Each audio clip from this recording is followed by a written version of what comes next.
श्रीमद् भागवत महापुराण स्कंद 10वां अध्याय 62वां। उषा अनिरुद्ध मिलन। राजा परीक्षित ने पूछा, महायोग संपन्न मुनीश्वर, मैंने सुना है कि यदुवंश शिरोमणि अनिरुद्ध जी ने बाणासुर की पुत्री उषा से विवाह किया था और इस प्रसंग में भगवान श्री कृष्ण और शंकर जी का बहुत बड़ा घमासान युद्ध हुआ था। आप कृपा करके यह वृत्तांत विस्तार से सुनाइए। श्री शुकदेव जी ने कहा, परीक्षित, महात्मा बलि की कथा तो तुम सुन ही चुके हो। उन्होंने वामन रूपधारी भगवान को सारी पृथ्वी का दान दिया था। उनके 100 लड़के थे, उनमें सबसे बड़ा था बाणासुर। दैत्यराज बलि का औरस पुत्र बाणासुर भगवान शिव की भक्ति में सदा रत रहता था। समाज में उसका बड़ा आदर था। उसकी आदरता और बुद्धिमता प्रशंसनीय थी। उसकी प्रतिज्ञा अटल होती थी और सचमुच वह बात का धनी था। उन दिनों वह परम रमणीय शोणितपुर में राज्य करता था। भगवान शंकर की कृपा से इंद्र आदि देवता नौकर चाकर की तरह उसकी सेवा करते थे। उसके हजारों भुजाएं थी। एक दिन जब भगवान शंकर तांडव नृत्य कर रहे थे, तब उसने अपने 1000 हाथों से अनेकों प्रकार के बाजे बजाकर उन्हें प्रसन्न कर लिया। सचमुच भगवान शंकर बड़े ही भक्त वत्सल और शरणागत रक्षक हैं।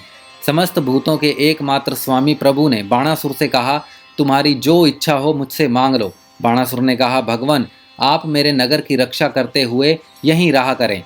एक दिन बल पौरुष के घमंड में चूर बाणासुर ने अपने समीप ही स्थित भगवान शंकर के चरण कमलों को सूर्य के समान चमकीले मुकुट से छूकर प्रणाम किया और कहा, देवादिदेव, आप समस्त चराचर जगत के गुरु और ईश्वर हैं। मैं आपको नमस्कार करता हूँ।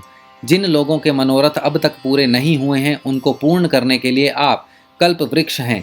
भगवान, आपने मुझे 1000 भुजाएं दी हैं, परंतु वे मेरे लिए केवल भार रूप हो रही हैं, क्योंकि त्रिलोकी में आपको छोड़कर मुझे आपकी बराबरी का कोई वीर योद्धा ही नहीं मिलता जो मुझसे लड़ सके।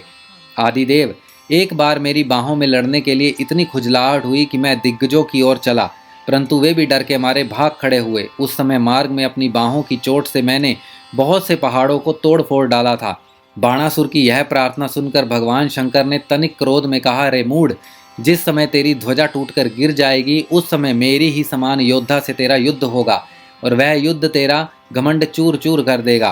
परीक्षित, बाणासुर की बुद्धि इतनी बिगड़ गई थी कि भगवान शंकर की बात सुनकर उसे बड़ा हर्ष हुआ और वह अपने घर लौट आया। अब वह मूर्ख भगवान शंकर के आदेशानुसार उस युद्ध की प्रतीक्षा करने लगा जिसमें उसके बलवीरे का नाश होने वाला था। परीक्षित, बाणासुर की एक कन्या थी, उसका नाम था उषा। अभी वह कुमारी ही थी कि एक दिन स्वप्न में उसने देखा कि परम सुंदर अनिरुद्ध जी के साथ मेरा समागम हो रहा है। आश्चर्य की बात यह थी कि उसने अनिरुद्ध जी को ना तो कभी देखा था और ना सुना ही था। स्वप्न में ही उन्हें ना देखकर वह बोल उठी, प्राण प्यारे, तुम कहाँ हो? और उसकी नींद टूट गई। वह अत्यंत विहलता के साथ उठ बैठी और यह देखकर कि मैं सखियों के बीच में हूँ, बहुत ही लज्जित हुई। परीक्षित, बाणासुर के मंत्री का नाम था कुंभांड। उसकी एक कन्या थी जिसका नाम था चित्रलेखा। उषा और चित्रलेखा एक दूसरे की सहेलियां थी। चित्रलेखा ने उषा से कौतूहल वश में पूछा, सुंदरी राजकुमारी, मैं देखती हूँ कि अभी तक किसी ने तुम्हारा पाणी ग्रहण भी नहीं किया है, फिर तुम किसे ढूंढ रही हो और तुम्हारे मनोरथ का क्या स्वरूप है? उषा ने कहा, सखी, मैंने स्वप्न में एक बहुत ही सुंदर नवयुवक को देखा है। उसके शरीर का रंग सांवला सा है, नेत्र कमल दल के समान है, शरीर पर पीला पीला पीतांबर फहरा रहा है, भुजाएं लंबी लंबी हैं और वह स्त्रियों का चित्त चुराने वाला है। उसने पहले तो अपने अधरों का मधुर मधु मुझे पिलाया, फिर मैं उसे अघाकर पी ही ना पाई और वह मुझे दुख के सागर में डालकर ना जाने कहाँ चला गया।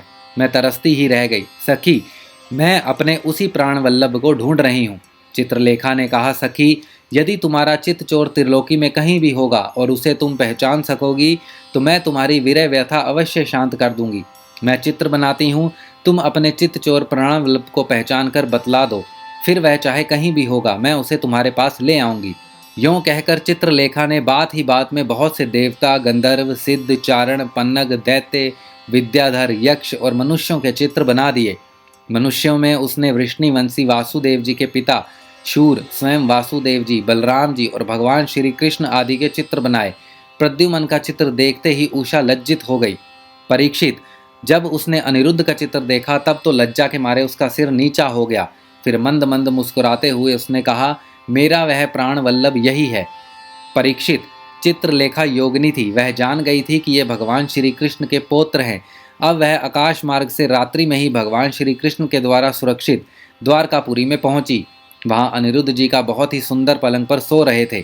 चित्रलेखा योग सिद्धि के प्रभाव से उन्हें उठाकर शोणितपुर में ले आई और अपनी सखी उषा को उसके प्रियतम का दर्शन करा दिया। अपने परम सुंदर प्राण वल्लभ को पाकर आनंद की अधिकता से उसका मुख कमल प्रफुल्लित हो उठा और वह अनिरुद्ध जी के साथ अपने महल में विहार करने लगी। परीक्षित, उसका अंतःपुर इतना सुरक्षित था कि उसकी ओर कोई पुरुष झांक तक नहीं सकता था। उषा का प्रेम दिन दुना रात चौगुना बढ़ता जा रहा था। वह बहुमूल्य वस्त्र, पुष्पों के हार, इत्र, फुलेल, धूप, दीप, आसन आदि सामग्रियों से, समुद्र पेय, भोज्य और भक्ष्य पदार्थों से तथा मनोहर वाणी एवं सेवा शुश्रूषा से अनिरुद्ध जी का बड़ा सत्कार करती। उषा ने अपने प्रेम से उनके मन को अपने वश में कर लिया। अनिरुद्ध जी उस कन्या के अंतःपुर में छिपे रहकर अपने आप को भूल गए। उन्हें इस बात का भी पता न चला कि मुझे यहाँ आए कितने दिन बीत गए। परीक्षित, यदु कुमार अनिरुद्ध जी के सहवास से उषा का कुंवारापन नष्ट हो चुका था। उसके शरीर पर ऐसे चिन्ह प्रकट हो गए थे जो स्पष्ट इस बात की सूचना दे रहे थे और जिन्हें किसी प्रकार छिपाया नहीं जा सकता था। उषा बहुत प्रसन्न भी रहने लगी। पहरेदारों ने समझ लिया कि किसी न किसी पुरुष से संबंध अवश्य हो गया है। उन्होंने जाकर बाणासुर से निवेदन किया, राजन, हम लोग आपकी अविवाहिता राजकुमारी का जैसा रंग ढंग देख रहे हैं वह आपके कुल पर बट्टा लगाने वाला है। प्रभो, इसमें संदेह नहीं कि हम लोग बिना क्रम टूटे रात दिन महल का पहरा देते रहते हैं। आपकी कन्या को बाहर के मनुष्य देख भी नहीं सकते, फिर भी वह कलंकित कैसे हो गई, इसका कारण हमारी समझ में नहीं आ रहा है। परीक्षित, पहरेदारों से यह समाचार जानकर कि कन्या का चरित्र दूषित हो गया है, बाणासुर के हृदय में बड़ी पीड़ा हुई। वह झटपट उषा के महल में जा धमका और देखा कि अनिरुद्ध जी वहां बैठे हुए हैं। प्रिय परीक्षित, अनिरुद्ध जी स्वयं कामावतार प्रद्युमन जी के पुत्र थे। त्रिभुवन में उनके जैसा सुंदर और कोई ना था। सांवरा सलोना शरीर और उस पर पीतांबर फहराता हुआ, कमल दल के समान बड़ी बड़ी कोमल आंखें, लंबी भुजाएं, कपोलों पर घुंघराली अलकें और कुंडलों की झिलमिलाती हुई ज्योति, होठों पर मंद मंद मुस्कान और प्रेम भरी चितवन से मुख की शोभा अनूठी हो रही थी। अनिरुद्ध जी उस समय अपनी सब ओर से सज धज कर बैठी हुई प्रियतमा उषा के साथ पासे खेल रहे थे। उनके गले में बसंती बेला के बहुत सुंदर पुष्पों का हार सुशोभित हो रहा था और उस हार में उषा के अंग का संपर्क होने से उसके वक्ष स्थल की केसर लगी हुई थी। उन्हें उषा के सामने ही बैठा देख बाणासुर विस्मित चकित हो गया। जब अनिरुद्ध जी ने देखा कि बाणासुर बहुत ही आक्रमणकारी शस्त्रास्त्र से सुसज्जित वीर सैनिकों के साथ महल में घुस आया है, तब वे उन्हें धराशायी कर देने के लिए लोहे का एक भयंकर परिध लेकर डट पड़े, मानो स्वयं काल दंड लेकर मृत्यु खड़ा हो। बाणासुर के साथ आए हुए सैनिक उन्हें पकड़ने के लिए ज्यों ही उनकी ओर झपटे, त्यों ही वे उन्हें मार मार कर गिराते जाते, ठीक वैसे ही जैसे सुअरों के दल का नायक कुत्तों को मार डाले। अनिरुद्ध जी की चोट से उन सैनिकों के सिर, भुजा, जंगा आदि अंग टूट फूट गए और वे महल से निकल भागे। जब बलि बाणासुर ने देखा कि यह तो मेरी सेना का संहार कर रहा है, तब वह क्रोध से तिलमिला उठा और उसने नागपाश से उन्हें बांध लिया। उषा ने जब सुना कि उसके प्रियतम को बांध लिया गया है, तब वह अत्यंत शोक और विषाद से विहल हो गई। उसके नेत्रों से आंसू की धारा बहने लगी और वह रोने लगी। श्रीमद् भागवत महापुराण स्कंद 10वां अध्याय 62वां समाप्त।